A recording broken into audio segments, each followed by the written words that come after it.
In today's episode, we are going to be looking at English words and phrases that have a different meaning in the Philippines, and words that are supposed to be English, but only Filipinos use them or understand them. Now, not a lot of non-Filipinos know this, but English is actually one of the official languages inside of the Philippines, alongside Filipino language. And the Philippines has the 5th highest English-speaking population in the world. It even has more English speakers than the UK, where I'm from. Now, with different English-speaking countries, although we have the same language, we often have different ways of speaking, not just with the accent, but we often have words that are different. Like if you compare American to British English, Americans would say trash, whereas in the UK where I'm from, we would say rubbish. Americans would say pants. In the UK, we would say trousers. And then pants for us has a completely different meaning. It means underwear. So if an American says to a British guy, "Oh, you're not wearing any pants," we could interpret that very differently. The Philippines tends to speak US English, but then it also has its own English words and its own accent and its own way of speaking English. So today we're going to be looking at the English words that Filipinos use differently. Now, just to clear something up, when I compare Filipino-English to regular English that we use in the UK and other English-speaking countries, for the sake of just listing every English-speaking country, like in British English, Australian English, I'm just going to call it Standard English. The first word is something that confused me a lot and will probably confuse a lot of other people if they visit the Philippines, and that's slang.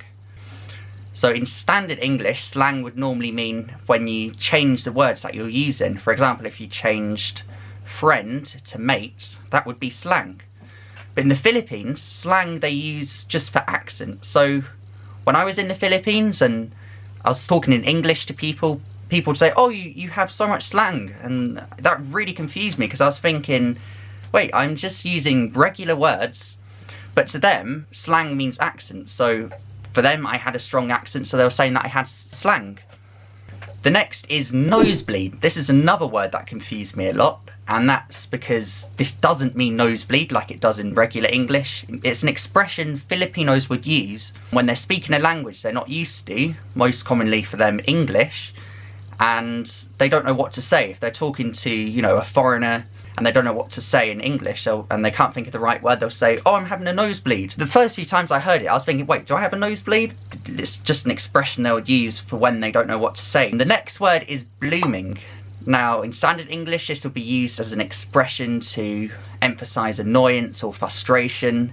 In the Philippines, they would use this to describe someone that's pretty. I often see this a lot on Facebook when I see a picture, I see people commenting to each other, "Oh, you're blooming today."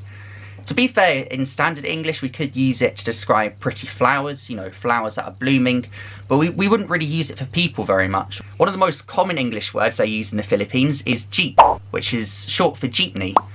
Now, when they say jeep, they don't mean the car brand Jeep, they mean jeepneys, which is one of the most common forms of transport in the Philippines. And to be honest, not a lot of people, foreigners, know what a jeepney is. In fact, if you haven't been exposed to the Philippines, I'd be impressed if any foreigner knew what a jeepney was. And if you are a foreigner and you're watching this and you don't know what a jeepney is, it's essentially a stretched jeep that came about in the Philippines from World War II, from the Americans, and they stretched them and made them essentially into buses. And they still use them to this day. They're one of the most iconic symbols in the Philippines. Tomboy is another word that has a different use in the Philippines. It's similar, but when Filipinos say tomboy, they mean someone that's a lesbian.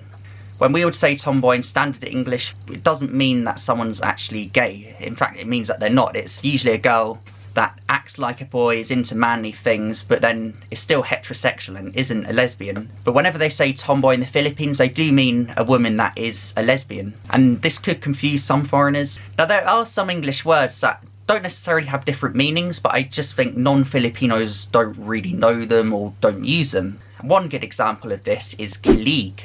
Now, colleague is a real English word. It's in the Oxford Dictionary, but I'd be surprised if you could find a single British person or an American that knows what this word means. And that is because this comes from the Philippines, this word. It came about from when Filipinos watched K-drama, and then there wasn't really a word that they could use before to describe, if say there's like a kissing scene or a romantic scene, and it's just a feeling to express when they're feeling so romantic and they can't control themselves, they're feeling colleague. Another English word that's kind of exclusive just to the Philippines is boodle fight. Now again, this is an English word, but I don't think many non-Filipinos have heard of this word, and it's basically when people are eating a meal together on a banana leaf, and they throw a bunch of different foods, a bunch of different dishes on the banana leaf, served with rice, chicken, usually all different types of Filipino foods, and then they eat with their hands, and it's called a boodle fight because all the food is just on the banana leaf. They don't have plates and cutlery, they just eat with their hands, and all the food's in the middle, shared between everyone.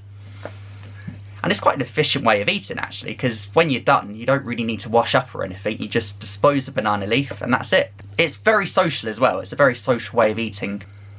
Another English word that's different is CR. Now CR stands for comfort room. I always used to think this meant convenience room, but it actually means comfort room, which is what they call toilets, public toilets in the Philippines. If you see signs in their shopping malls, it will always say CR. In America they would say restrooms, in the UK they would say toilets. I'm not sure about other English speaking countries, I guess it's a mix between toilets and restrooms, but I don't think anywhere else uses CR. Videoke is a word we don't really have or use in the UK, but it is still an English word, and it's combining video and karaoke together. And it's basically the karaoke machines that have the video, they have the lyrics, and there's kind of a music video in the background. And this can be used as a verb as well, like let's videoke. Filipinos also have some different ways of saying means of time in English. They're not necessarily the correct way, you know, it's not necessarily the correct English, but it still makes sense. Like often Filipinos would say for in 2 weeks time, they would say next week. Or for 2 years ago, they would say last year. They sometimes even make up new words like overmorrow. Now I know not everyone uses this, but these are things that I've experienced personally. So even though maybe not every Filipino would say the word overmorrow, I have experienced at least some saying this. And it basically means the day after tomorrow, but it's not a real word. Also, a lot of Filipinos think that thrice or Thrice is a real word, because in English we have a way of saying once for one time or twice for 2 times, but we have no other way of saying 3 times, which is why some Filipinos have invented the word thrice or Thrice. But again, I believe this is not a real English word. And again, I just want to clarify, I'm not saying that Filipinos speak bad English. In fact, they speak really good English, and I think most Filipinos speak better English than a lot of English people.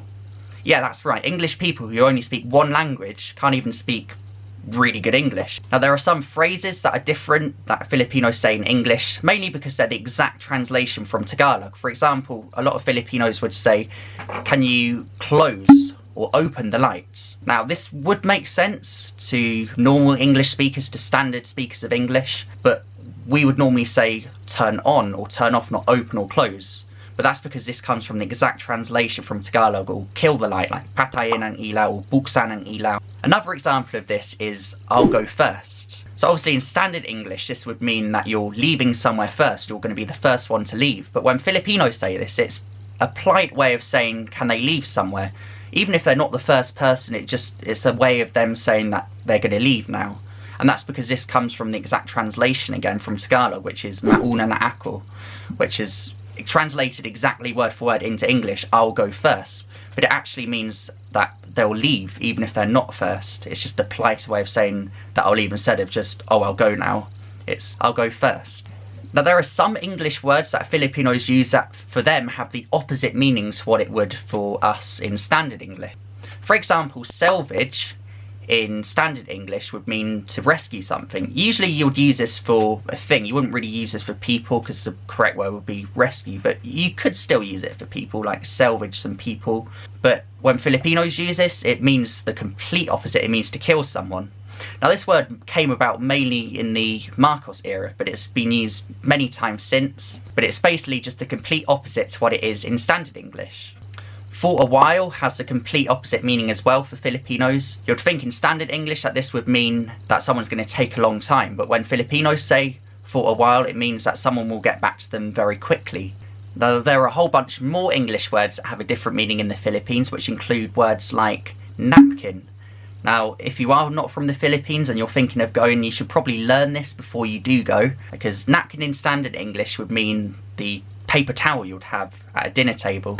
but in the Philippines it means pads for women's time of the month. Now, I learnt this the hard way, and even once I learnt it, I kept on forgetting, so every time I'd go out for a meal, I'd keep asking for a napkin. It got quite embarrassing in the end, but I'll definitely remember for now, and I don't think I'll ever ask for a napkin again in the Philippines. So if you are going to visit the Philippines, don't make the same mistake as me. Double deck in standard English will be used only really for buses, for double deck buses, like we have a lot of these in England, especially in London we have the famous double deck buses, but in Philippines they would use this for beds. We'd call them bunk beds in English, but Filipinos say double deck beds. Bad trip in standard English would mean that you've had a bad journey. If you were stuck in traffic for a long time, or you just had a really horrible journey, you'd say bad trip. In Filipino-English, when they say bad trip, it just means that they're feeling bad, feeling sad, or just any negative feeling, and it doesn't necessarily have anything to do with travelling.